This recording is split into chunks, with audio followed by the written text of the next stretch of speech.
Yeah, look at the whole market tanking.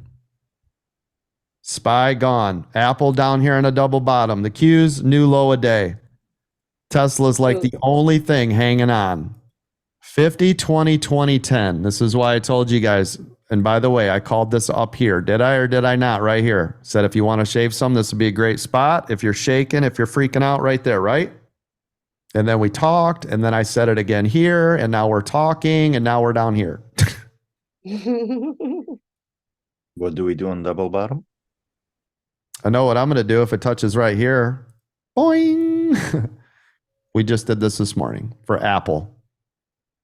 191.14 is the upside. Yes? Look at what it did here. Look at what it did here. 190.50 was the downside. Yes? Yep. That's here. Absolutely. That's here. And that's here. Tell me those levels don't matter. Tell me what we're doing in here doesn't matter. Tell me I haven't been charting for 30 plus years. Right? This is why. And that's why I try to take the time that I do to get to the exact areas so that I help you guys out. But does everybody see this? Look at this. And we make money no matter what direction it goes. And here comes the double bottom bounce on Apple, where you'll have a very tight stop here.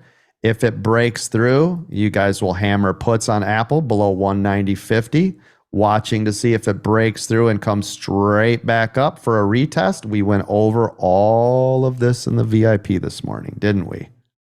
Tesla's now on VWAP. We'll see if Tesla can hold VWAP here.